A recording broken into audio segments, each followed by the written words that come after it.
Hello friends, तो आज के इस वीडियो में हम ये जानेंगे कि किन वजहों से हमारे घर के इलेक्ट्रिक बोर्ड के सॉकेट के दो पिनों में जो है फेस की सप्लाई आने लगती है, जिसके कारण क्या होता है फ्रेंड्स कि जो हमारा उपकरण है वो कार्य नहीं करता। तो चलिए फ्रेंड्स, इस डायग्राम से हम ये समझेंगे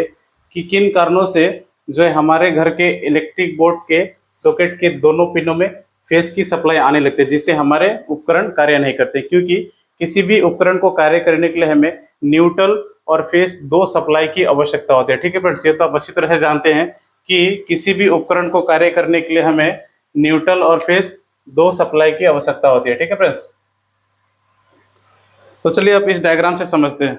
फ्रेंड्स, इस डायग्राम में आपको ये एक इलेक्ट्रिक मीटर नजर आ रहा होगा। ये हमारा एक इलेक्ट्रिक मीटर है और ये हमारे पास एक एमसीबी, एक इलेक्ट्रिक बोर्ड और ये एक बल्ब है। ठीक है फ्रेंड्स, तो इन इलेक्ट्रिकल एसेसरीज में वायरिंगों के द्वारा हम ये समझेंगे कि किन कारणों से इलेक्ट्रिक बोर्ड के सॉकेट के दोनों पिनों में जो है फेस की सप्लाई आने लगती है। तो चलिए फ्रेंड्स,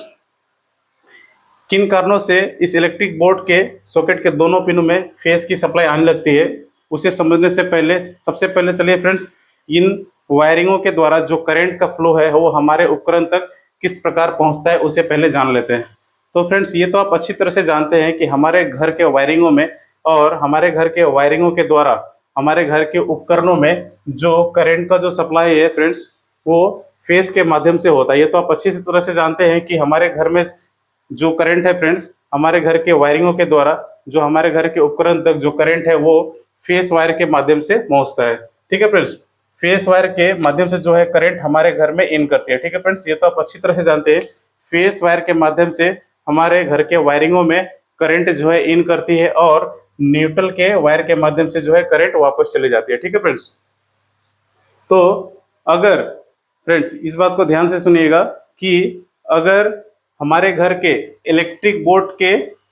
पहले अगर हमारे घर के इलेक्ट्रिक बोर्ड के पहले वायरिंगों में कहीं न्यूट्रल के वायर में कोई गड़बड़ी हो, हमारे घर के इलेक्ट्रिक बोर्ड के पहले न्यूट्रल के वायर में कहीं गड़बड़ी हो और इस इलेक्ट्रिक बोर्ड से यदि कोई उपकरण ऑन कंडीशन में हो तो जो है हमारा फेस का जो सप्लाई है वो दोनों पिनों में, इलेक्ट्रिक बोर्ड के सॉकेट के दोनों पिनों में होने लगता है। फिर से और एक बार ध्यान से सुनिएगा फ्रेंड्स कि अगर हमारे इलेक्ट्रिक बोर्ड के हमारे इलेक्ट्रिक बोर्ड के पहले वायरिंगों में कहीं न्यूट्रल के वायर में कहीं गड़बड़ी हो, न्यूट्रल के वायर में कहीं गड़बड़ी हो और हमारे इस इलेक्ट्रिक बोर्ड से कोई उपकरण यदि ऑन कंडीशन में हो, यदि ऑन कंडीशन में हो तो हमारे घर के इलेक्ट्रिक बोर्ड के सॉकेट के दोनों पिनों में फेस की सप्लाई होने लगती है। तो चलिए फ्रेंड्स,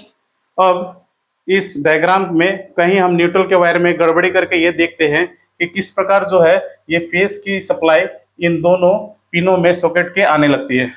तो फ्रेंड्स, मान लेते हैं कि इस इलेक्ट्रिक बोर्ड से पहले वायरिंगों में न्यूट्रल के वायर में मान लेते हैं कि यहाँ गड़बड़ी है, यहाँ हमारा न्यूट्रल का वायर मान लेते हैं कि फ्रेंड्स इस वायरिंग में टूटा हुआ है। हाँ, किसी कारण से न्यूट्रल के वायर जो है बीच में टूट गई, जिससे न्यूट्रल का वायर का जो सर्किट है वो रास्ते में ही टूट गया। ठीक है फ्रेंड्स, और ये ध्यान रखना है कि ये जो गड़बड़ी है फ्रेंड्स ये हमारे इलेक्ट्रिक बोर्ड से पहले होनी चाहिए। ठीक है, इलेक्ट्रिक बोर्ड से पहले होने चाहिए और इस इलेक्ट्रिक बोर्ड के द्वारा कोई उपकरण जो है हमारा ऑन कंडीशन में होना चाहिए। तो फ्रेंड्स, चलिए अब समझते हैं कि किस प्रकार जो है ये इलेक्ट्रिक बोर्ड के सॉकेट के दोनों पिनों में फेस की सप्लाई आने लगती है। तो फ्रेंड्स, अब ध्यानपूर्वक समझिएगा। देखिए, हमारे घर में फेस के वायर के माध्यम से करंट जो है इन करती है और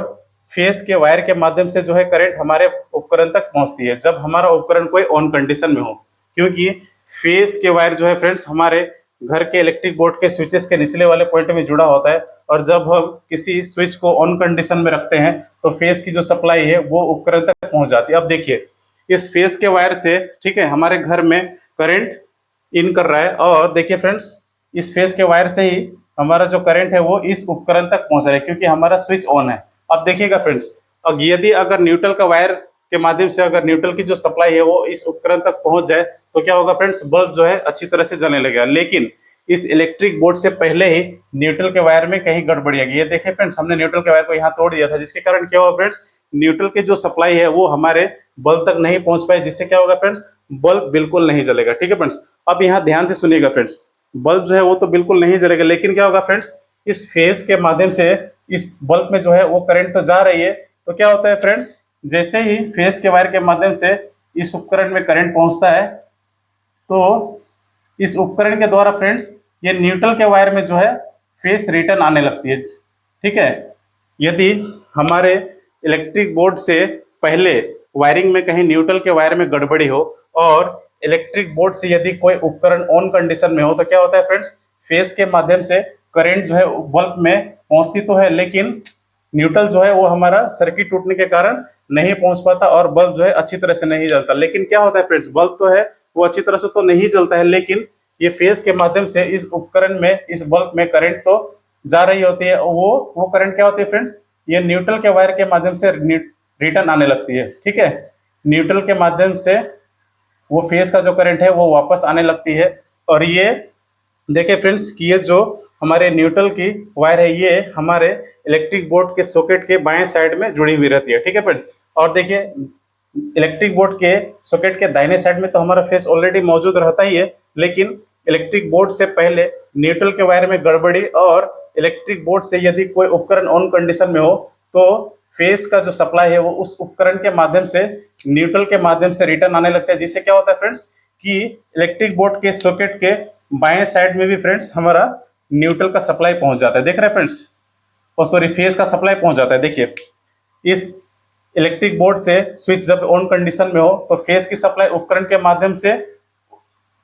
माध्यम से न्यूट्रल के वायर से होकर फ्रेंड्स ये इलेक्ट्रिक बोर्ड के सॉकेट के बाएं वाले पॉइंट में जो है फेस की सप्लाई पहुंच जाती है, जबकि यहाँ न्यूट्रल मौजूद रहना चाहिए। लेकिन क्या हुआ फ्रेंड्स, देखिए यहाँ इलेक्ट्रिक बोर्ड से पहले ही ये जो है न्यूट्रल का जो वायर है यहाँ टूट चुका है, जिसके कारण क्या हुआ फ्रेंड्स, और ये हमारा बल्ब जो है ये इस इलेक्ट्रिक बोर्ड से ऑन कंडीशन में है, जिसके कारण क्या हुआ फ्रेंड, फेस की वायर के माध्यम से करंट इस उपकरण में पहुंचा और इस उपकरण के द्वारा जो फेस की सप्लाई है वो न्यूट्रल के वायर के माध्यम से आने लगी। इसके कारण क्या हुआ फ्रेंड्स, इस इलेक्ट्रिक बोर्ड के सॉकेट के दाहिने साइड में तो हमारा फेस ऑलरेडी था ही, लेकिन अब इस उपकरण के द्वारा जो फेस का सप्लाई है वो दोबारा रिटर्न जो है हमारे इलेक्ट्रिक सॉकेट के बाएं वाले पिन में आने लगे। तो फ्रेंड्स इस प्रकार क्या हुआ फ्रेंड्स कि यहाँ दाहिने साइड में तो हमारा ऑलरेडी फेस मौजूद था ही, हमारे बाएं साइड में भी फेस आ गया फ्रेंड्स। तो इस प्रकार आपने समझा कि किस प्रकार इलेक्ट्रिक बोर्ड के पहले वायरिंग में कहीं गड़बड़ी हो और इलेक्ट्रिक बोर्ड से कोई उपकरण यदि हमारा ऑन कंडीशन में हो तो हमारे इलेक्ट्रिक बोर्ड के सॉकेट के दोनों पिनों में जो है फेस की सप्लाई आ जाती है। ठीक है फ्रेंड्स, और फ्रेंड्स ये जो इलेक्ट्रिक बोर्ड से पहले वायरिंग में जो गड़बड़ी है, न्यूट्रल के वायरिंग में जो गड़बड़ी होती है, ये कहीं भी हो सकती है फ्रेंड्स। ये अभी तो हमने यहाँ पर आपको इस डायग्राम में इलेक्ट्रिक बोर्ड से पहले दिखाया था, लेकिन ये गड़बड़ी ये हमारी एमसीबी के सामने भी हो सकती है, ये इलेक्ट्रिक मीटर के सामने भी हो सकती है। जब कभी आपके इलेक्ट्रिक बोर्ड के सॉकेट के दोनों पिनों में फेस की जो सप्लाई है वो आने लगे। ठीक है फ्रेंड्स, जब कभी आपके घर के इलेक्ट्रिक बोर्ड के सॉकेट के दोनों पिनों में फेस की सप्लाई आने लगे तो फ्रेंड्स आपको क्या करना है, आपको किन किन जगहों पर चेक करना है अब उसे समझते हैं। जब कभी आपके घर के इलेक्ट्रिक बोर्ड के सॉकेट के दोनों पिनों में फेस की सप्लाई आने लगे तो फ्रेंड्स आपको किन किन जगहों पर चेक करना है उसे आप समझेंगे। जब कभी इस प्रकार की गड़बड़ी हो तो फ्रेंड्स सबसे पहले आपको इलेक्ट्रिक मीटर के पास तारों के कनेक्शन को चेक करना चाहिए। ठीक है फ्रेंड्स, और यदि इलेक्ट्रिक मीटर के पास तारों का जो कनेक्शन है बिल्कुल सही हो तो फ्रेंड्स आप क्या करना है, आप आपके घर के जो एमसीबी पैनल होती है वहां आपको तारों को अच्छे से चेक करना है। अगर वहां भी किसी प्रकार की गड़बड़ी नहीं हुई तो ये कंफर्म हो जाता है फ्रेंड्स, अगर इलेक्ट्रिक मीटर के पास कोई गड़बड़ी ना हो, एमसीबी पैनल के पास कोई गड़बड़ी ना हो, तो ये जो गड़बड़ी है आपके इलेक्ट्रिक बोर्ड से पहले और एमसीबी के बाद कहीं वायरिंग के न्यूट्रल के वायर में होगी। ठीक है फ्रेंड्स, तो इस प्रकार इलेक्ट्रिक बोर्ड से पहले न्यूट्रल के वायर में किसी प्रकार की गड़बड़ी हो और इलेक्ट्रिक बोर्ड से यदि कोई उपकरण हमारा ऑन कंडीशन में हो तो इलेक्ट्रिक बोर्ड के सॉकेट के दोनों पिनों में जो है फ्रेंड्स, इलेक्ट्रिक बोर्ड के सॉकेट के दोनों पिनों में जो फ्रेंड्स फेस की सप्लाई आ जाती है, जिससे हमारे उपकरण कार्य नहीं करते। तो फ्रेंड्स आशा करते हैं कि आपने इस वीडियो में अच्छी तरह से समझ लिया कि किस प्रकार वायरिंग में गड़बड़ी की वजह से हमारे इलेक्ट्रिक बोर्ड के सॉकेट के दोनों पिनों में फेस की सप्लाई आ जाती है। तो फ्रेंड्स अब मिलते हैं नेक्स्ट वीडियो में किसी नए टॉपिक के साथ। धन्यवाद।